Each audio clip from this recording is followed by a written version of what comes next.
In episode 3, the next morning, Xavier and Billy go for a run, and Billy tells Xavier, "You should be in charge of the investigation, not her. I mean, why are you even public enemy number one?" And Xavier knows exactly why. He was the last person to see the victim, and he shut down the murder scene for 30 minutes. He gets it, but that's not going to stop him from trying to get answers. After leaving Billy, he goes and visits Gabriella. He's got one question for her. Why did you write that on your hand? And at first, she just tries to tell him he's got to schedule a meeting, but he's not taking that as an answer. So they head out for a walk. Once they get outside, though, she still doesn't answer the question. She starts explaining some aspects about the area that he might not have noticed, like bug sounds that were piped in, where they came from. As she continues to ramble on about insects and just things that don't really matter, Xavier continues to ask her questions, like, why are they doing this? He feels like the only reason why they would do it is if she feels like they bugged her office. And she admits, yeah, maybe. And it's not hard to figure out who she thinks would have bugged her office. It would have been Sinatra and the billionaires that are down there. Hence why they're outside, walking. She then brings up their first interaction, that therapy session. It was a first for her because it was the first time somebody pled the fifth when they were asked about their background. And the only person who was less forthcoming than Xavier Collins was the president. At least when they first started, but eventually he opened up. And she sat with him the day before he died. And she's willing to open up about what they talked about. But in order to get her to open up, she wants him to open up. She wants Xavier to talk about his father, which is something that he is not comfortable talking about. He tells her there's really nothing to talk about, but she says, "I'll tell you what I know, but you're asking me to take a chance on you, and I need to know exactly who you are to take that chance. So tell me about yourself." Well, Xavier says that his relationship with his father is really nothing. That's far from it. The two had a falling out. Xavier's dad was the first African American to be the head commercial pilot for an airline. They had a great relationship for a long time. They would meet at the airport, they would talk, they would play chess, they would get caught up. Xavier's dad was somebody who was very, very proud of his son. He wanted Xavier to become a pilot, and Xavier was obsessed with planes, but unfortunately, he didn't have the vision required to be a pilot. So he went into the Secret Service. Not a bad backup. The rift, however, occurred when he noticed his dad's hand was shaking. His dad admitted that he had Parkinson's. You're supposed to turn yourself in. It's not safe if you have Parkinson's and you're flying a plane, but his dad wasn't ready to just give up. He thought he had it under control. He thought it was manageable. And to Xavier, he didn't really give Xavier much of an option. Their last friendly meeting occurred when Xavier told him that he was now on the president's detail, and he brought his dad to look at Air Force One, which was a dream. But that dream for his dad soon turned out to be a nightmare when Xavier handed him his retirement papers that Xavier had filled out on his behalf. Xavier tried to talk it up, like, "Hey, Dad, you have nothing to be ashamed of. You're the son of a Tuskegee Airman. Your son is now protecting the president. You should be proud of what you've done." But his dad didn't appreciate the fact that Xavier made that call on his behalf. And while they would go on and see each other at holidays and whatnot, it just wasn't the same. And because of it, Xavier's not comfortable talking about his relationship with his dad. However, Gabriella is really, really good at her job, and they continue to walk around the town. One of the places they stop off is a market. Gabriella starts pointing out all the influence that she had creating the town, trying to make the town as normal as possible for the residents, realizing that life was never going to be normal again, but maybe they could try their best. One of the ways they did that was piping in sounds, like crickets and whatnot. They continue to make their way around the market, and she tells them that she looks at herself as kind of an architect of social well-being by implementing some of these things. They then get into how she ended up doing this, and her relationship with Sinatra, or Samantha, as Gabriella knows her. She's vague about it, but she says to Xavier, "We met when Samantha was utterly broken. I was an expert on grief. She thought I could help her, and she gave me an opportunity." Xavier asks her, "Can she be trusted?" But Gabriella changes the conversation and says, No, I'm done talking. Now your turn."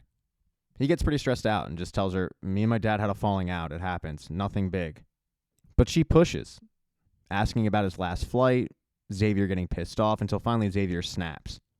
He yells at her, "I want to know what you know about Cal, and I don't want to talk about my old life, because that life is dead." After this little temper tantrum, he feels bad about it, and Gabriella, being a therapist, says, you know what we should do? We should probably go get cheese fries. By the way, that was one of her ideas for the town. Cheese fries. So they head off to the diner. Before the fries come out, though, they have an uncomfortable conversation about loss. Xavier tells Gabriella, I didn't lose my wife that day. I knew exactly where she was. She was in a different city when it happened, and she died because he didn't get her to a plane. The cheese fries do arrive, though, and thank God they do because it breaks up the tension.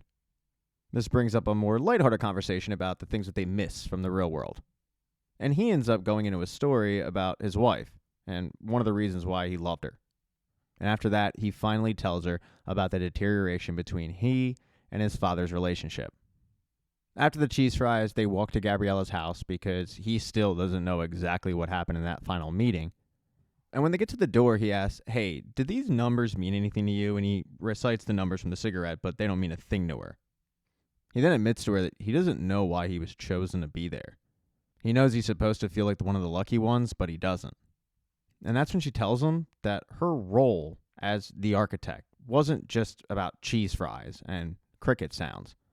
Everybody there was chosen by her for a reason. Xavier Collins is there because of her. Xavier Collins got his job because of her. She was the one who suggested him to Cal in the first place. She read his file, and it fit. She needs somebody there that she knew if things hit the fan, he would do the right thing. He then asks her, why did you write that message on your hand? But she kisses him. And he doesn't really want to do it because he says, I'm married, but it's been a while. And look at her. I mean, she what up? So they head inside. She gets on her knees, but get your head out of the gutter. She's really just looking for any recording devices. They then get in the shower. The water hopefully drowning out a conversation. And, they hook up, but then she tells him, I have a message from the president. He told me if anything happened to him to find you and tell you that Billy Pace is dangerous. Now, where's Billy been this entire day? Well, he had to head back to the crime scene. He wasn't on leave like Xavier. And he, Jane, and Garcia waited for Robinson to give him the order. Robinson and Sinatra, meanwhile, had spent their morning at the coroner, where they found out that the cause of death was blunt trauma to the head from an object. This is really upsetting to both women, looking at Cal's body. They both throw up in the bathroom afterwards. But it's especially upsetting to Robinson because she did have a relationship, an intimate relationship, with Cal. Sinatra is well aware of that, so when they do get back to the house, they head up to the office in the scene of the crime, and she starts quizzing Robinson on whether or not she will be prepared to bring in the killer, if she's of sound mind to do it. And Robinson says, yes, I am. She's actually offended by the insinuation that she wouldn't be able to do it.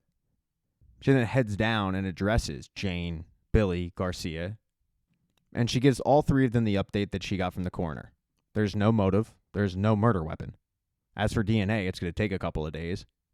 And finally, the time of death does line up with when the cameras were out. She asks if there's any other questions, and Billy says, yeah, I have one. Why isn't Xavier on this detail? He's our best agent. To which Robinson snaps back, Agent Collins ignored protocol. But all of this gets interrupted when Sinatra walks downstairs. She tells Robinson to keep going. She's just going to monitor it. And they start questioning Garcia on whether or not he'd be able to get those cameras back up. And he says it's about a 10% chance, but he might be able to find a digital fingerprint on who turned them off. So he goes off and starts searching for it. As Robinson sends everybody off to go basically do their job, Sinatra, while she has her alone, tells her, I'm going to go off to calm down the most neurotic president we've ever had. And when I get back here, I want some answers. And that's what Samantha does. She goes and she finds the new president, who is a mess. He feels like if Cal was taken out, he might be next. Samantha goes over and basically just talks him down a ledge.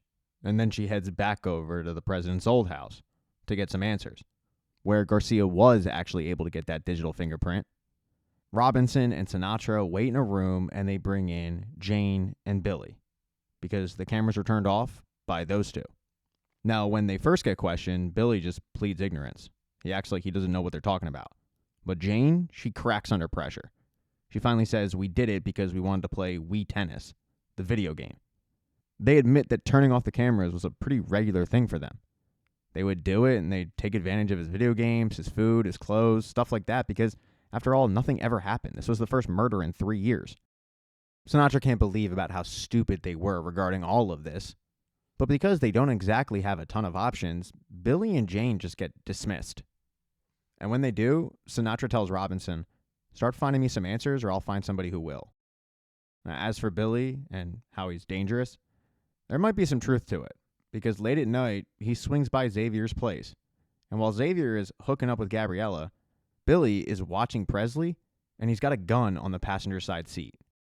Thank you so much for checking out this recap. Please consider subscribing to the channel and subscribing to my Patreon. Hit thumbs up if you liked it. Smash that thumbs down button if you thought it sucked.